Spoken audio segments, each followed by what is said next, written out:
यहाँ इस कार्यक्रम में उपस्थित रामपुर कारखाना क्षेत्र के लोकप्रिय विधायक भाई सुरेंद्र चौरसिया जी, हमारे प्रबंधक और ब्लॉक प्रमुख त्रिलोकी जी, हमारे बड़े भाई समान, और मैं अगर कहूं कि सब कुछ किया उन्होंने है, अनावश्यक श्रेय बांट रहे हैं हमारे ऐसे प्रधानाचार्य श्री अजय शाही जी और हमारे बीच उपस्थित अखिलेंद्र शाही जी, मधुसूदन मिश्रा जी, मेरे बड़े भाई प्रेमचंद्र मिश्रा जी, यहाँ पे उपस्थित जो है नागेश चाचा, हमारे मित्र भी और भाई भी यहाँ उपस्थित हैं, अनिल मिश्रा जी, कमलेश मिश्रा, यहाँ पे सभी वरिष्ठ लोग, मैं एक एक का नाम लूंगा, बड़ा लंबा समय होगा, मैं क्षमा चाहूंगा। मैं सबको एक साथ प्रणाम करता हूँ। ये मेरा गांव है, ये मेरी माटी है, और यहाँ पर खड़े होकर के बोलना मुझे लगता है कि दुनिया के किसी भी स्थान में खड़े होकर बोलने से ज्यादा मुझे प्रिय है। अपनों के बीच में सपनों जैसा है कि मैं आपके बीच में, अपने भाइयों के बीच में, अपने चाचा के बीच में, अपने गांव में, अपने खेत में, खलिहान में, पटीदारी में, अपने बच्चों के पास, अपने छोटे भाइयों के पास स्नेह पूर्वक, प्रेम पूर्वक एक पास बैठकर खड़े होकर बात कर पा रहा हूं, देख पा रहा हूं। मैंने ऐसा कुछ नहीं किया है। मुझे लगता है कि हमारे अजय शाही जी ने ज्यादा ही मुझे श्रेय दे दिया है, और मैं सारा श्रेय वापस ससम्मान और पूरे हृदय की गहराइयों से मैं उनको वापस कर रहा हूं, मैं उन्हें दे रहा हूं। और अगर वास्तव में कोई श्रेय का हकदार है तो वही है। मुझे नहीं मालूम कि ये आंकड़ा कितना सही है। अभी मैं प्रेमचंद भैया से पूछ रहा था कि इस विद्यालय में शाही जी प्रिंसिपल के रूप में, प्रधानाचार्य के रूप में संख्या में किस संख्या पे लिखे जाएंगे, तो भैया ने बताया कि 4 के बाद एक 5 हुए, फिर वो दोबारा हो गए, 3 के बाद फिर वो 5, तो 6 नंबर पे लिखे जाएंगे। मैं ठीक है, 6 नंबर पे शाही जी लिखे जाएंगे। अब ये इस गांव का इतिहास तय करेगा कि वो 6 नंबर पर लिखे जाएंगे कि 1 नंबर पर लिखे जाएंगे। अब मेरा मानना है कि जरूर वो कालक्रम में 6 नंबर पर लिखे जाएंगे, लेकिन अपने कृतित्व में वो जरूर 1 नंबर पर लिखे जाएंगे। सबने कार्य किया है, ऐसा नहीं है कि किसी ने कार्य नहीं किया है, सबने सींचा है, सबने इस उपवन को सींचा है। लेकिन मैं जितना समझ पाता हूं कि उन्होंने पूरी शिद्दत से, वो जब से यहाँ आए हैं, कभी जमीन को विद्यालय के नाम कराना, कभी कचहरी जाना, कभी यहाँ जाना, वहां जाना, इनसे मिलना, विधायक निधि से लाना, सांसद निधि से बात करना, मुझसे बात करना, तमाम उतार चढ़ाव के बीच में शिद्दत से खड़े रहना। कई बार निराशा भी रही होगी, आशाएं भी आई होंगी, मायूसी भी आई होगी। तमाम ऐसे उतार चढ़ाव के बीच में शिद्दत से अपने लक्ष्य के प्रति खड़ा रहना, ये उनका ही जज्बा है। और मुझे लगता है कि तुलसीदास जी की पंक्तियां ज्यादा प्रासंगिक हैं कि जेहि के जेहि पर सत्य स्नेहु, सो तो ही मिला ही न कछु संदेहु। और आप चाहते थे ये हो, और वो हो गया। और आज कितना हुआ, कितना होना बाकी है, ये एक विमर्श का विषय है। प्रेमचंद भैया बोल रहे थे, हमारे तमाम वरिष्ठ वक्ताओं ने कहा, ये मुझे लगता है कि बहुत कुछ होना बाकी है। मैं नहीं जानता हूं कि विद्यालय, यहाँ की माटी, यहाँ जो भी चर और अचर में जिस भी सूक्ष्म आत्मा का वास होगा, वो क्या चाहता है, कैसे चाहता है, कब चाहता है, ये हम बता भी नहीं पाएंगे, ये हम तय भी नहीं कर पाएंगे, इतना मेरा सामर्थ्य भी नहीं है।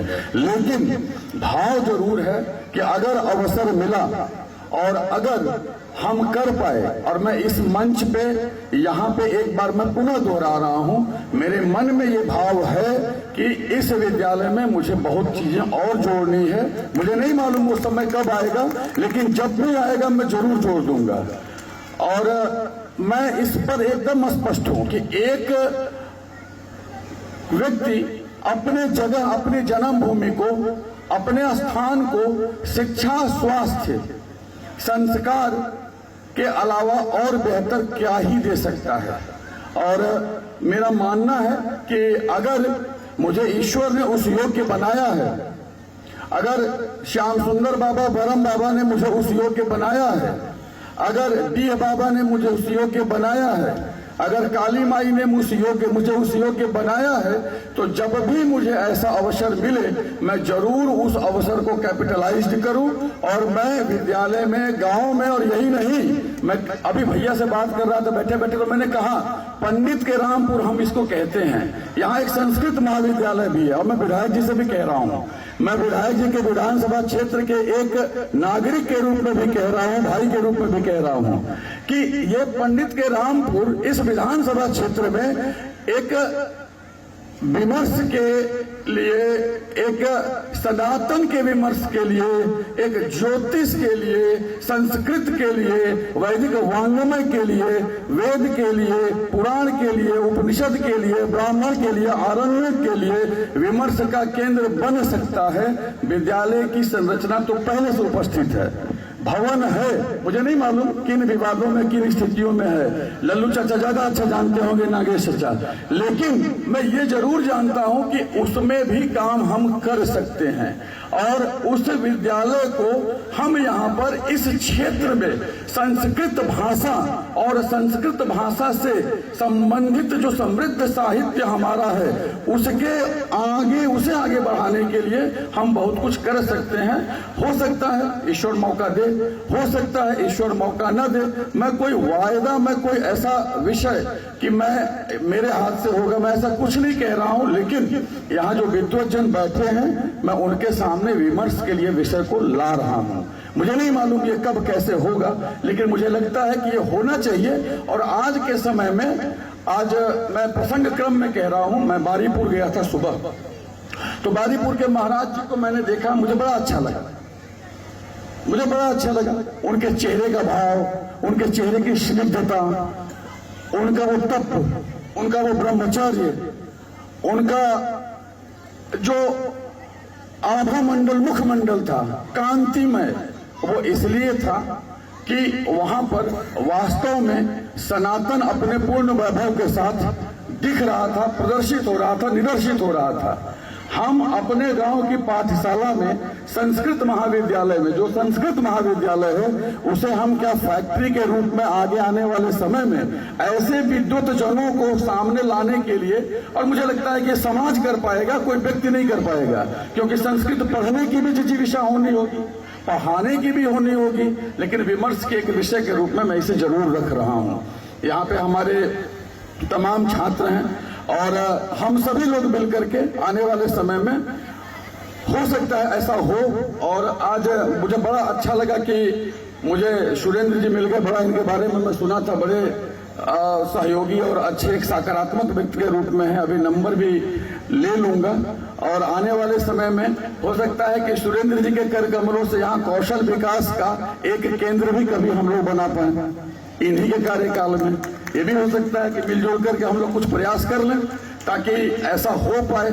मेरा मानना है, और मैं ये अभी भी हमारे संघ के एक बड़े वरिष्ठ प्रचारक है, मैंने पिछली बार भी कहा था, उन्होंने चर्चा के क्रम में एक बात रखी थी। उन्होंने कहा था कि अपने स्थान पर कुछ जरूर करना, और यह भी उन्होंने कहा था कि बिना किसी श्रेय के भाव से करना। मैं तो मना ही कर रहा था, और मैंने कितनी बार मना किया है ये हमारे साहिब जी जानते हैं, एक दो बार नहीं मना किया हूं। मैं भरसक टाला हूं, मैं जितना टाल सकता हूं मैं उतना टाला हूं। मैं नाम भी नहीं लिखवाना चाहता था और मैं कहीं चर्चा भी नहीं करता था, मैं चुप रहता था। लेकिन अब मैं हार गया आपके सामने, हमारे बड़े भाई अजय शाही जी के सामने। अच्छा लग रहा है, अपने लोगों के बीच में हूं और मैं विश्वास करता हूं कि सकारात्मक कार्य हम सभी लोग मिलकर के आगे भी करते रहेंगे। यहाँ पे हमारे छात्र हैं और मैं इन छात्रों को ये जरूर कहना चाहूंगा कुछ भी असंभव नहीं होता। मेरे मित्र यहाँ पे कमलेश मिश्रा बैठे हुए हैं, रत्नेश तिवारी बैठे हुए हैं। मैं इनका नाम इसलिए ले रहा हूँ कि साथ पढ़े लिखे लोग हैं, और अवनीश पांडे हैं, मोनू हैं, नीरज हैं, सब साथ पढ़े हुए लोग हैं। और लल्लू चचा हैं, नागेश चचा बचपन से देखे हैं, तमाम लोग हैं, मारकंडे हैं, मेरे भाई हैं, बचपन से देखे हैं, तमाम लोग हैं, प्रेमचंद भैया हैं।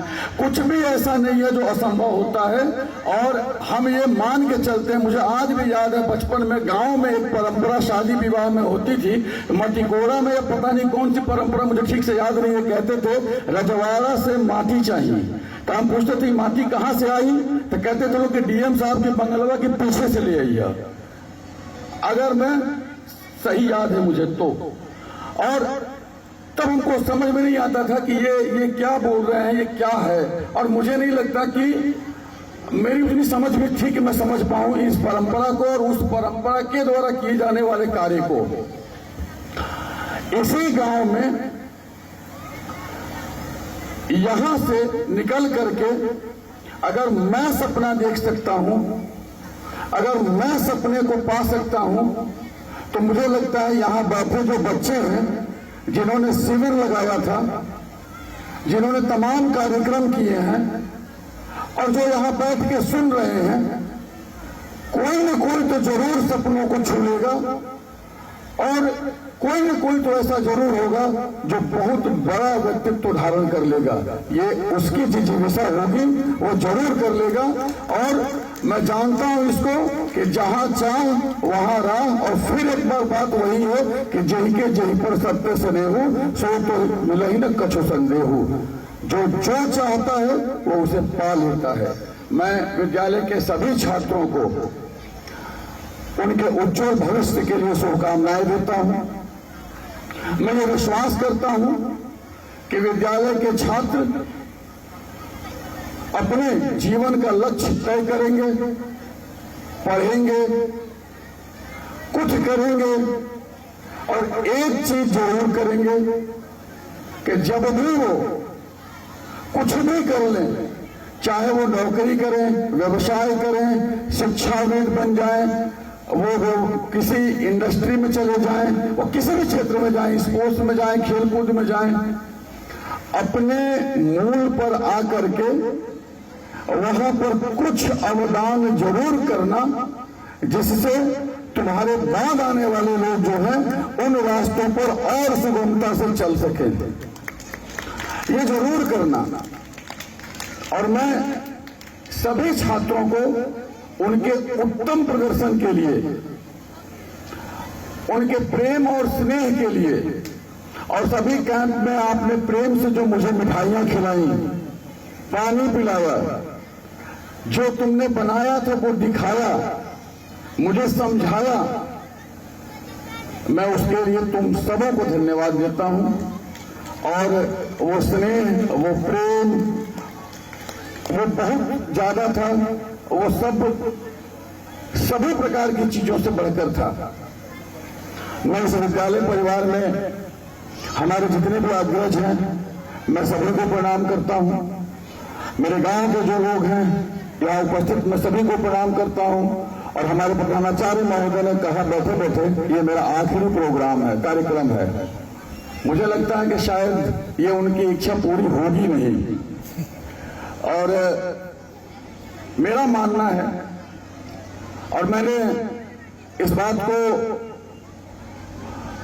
अपने यहाँ हमारे नागेश साहब बैठे हैं और हमारे जो गांव के लोग हैं उनके बीच में मेरा ही विचार है।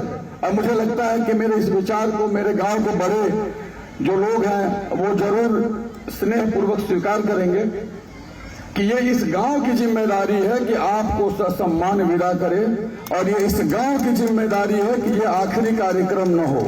ये इस गांव की जिम्मेदारी है कि ये गांव आपको एक मंच पर पूरे प्रेम और स्नेह से विदा करे। इसलिए भी विदा करे कि आने वाले समय में इस विद्यालय के जो प्रधानाचार्य होंगे उन्हें ये भी तो मैसेज जाना चाहिए कि आप जो करते हो हम उसको चिर कृतज्ञता के साथ स्वीकार करते हैं, और आपने जो किया है उसे हम अगर अपने प्रेम से, स्नेह से, शब्दों से आपको कृतज्ञता के रूप में दे न सकें तो ये तो हमारी कृतज्ञता होगी। हम जरूर यहाँ पे ये करेंगे। हम आने वाले समय में, हमें नहीं मालूम दिन तारीख कौन सा होगा, यहाँ पे हमारे बड़े लोग हैं, हम बाद में भी बात करेंगे, लेकिन हम जरूर करेंगे और मैं स्वयं भी उसमें आऊंगा।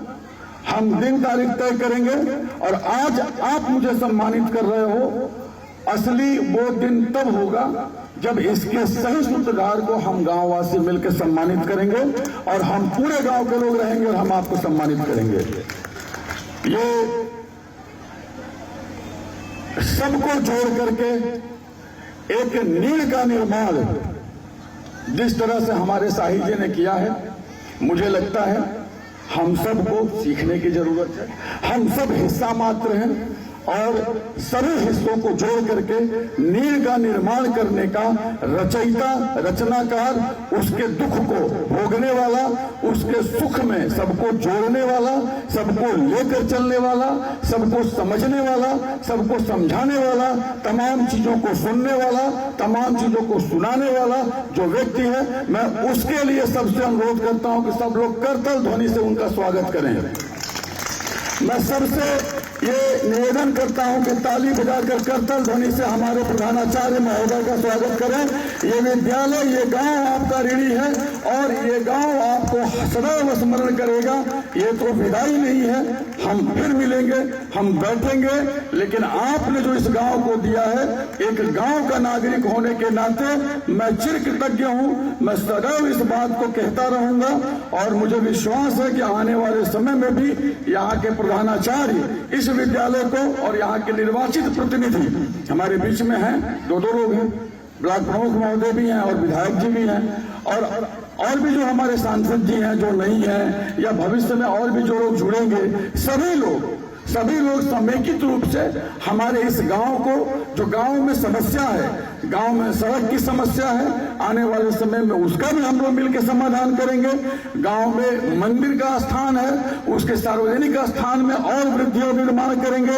आने वाले समय में हम अपने मूल को सुदृढ़ करेंगे जिससे आने वाली पीढ़ियां अपनी जड़ों से जुड़ी रहे, सनातन से जुड़ी रहे, रामपुर के राम से जुड़ी रहे और यहाँ के विचार से, शिक्षा से, संस्कार से, यहाँ के वैभव से, प्रेम से, स्नेह से जुड़ी रहे। इन्हीं शब्दों के साथ मैं सबको प्रणाम करते हुए एक बार पुनः प्रधानाचार्य महोदय को नमस्कार और प्रबंधक महोदय को नमस्कार करके अपनी बात समाप्त करता हूँ।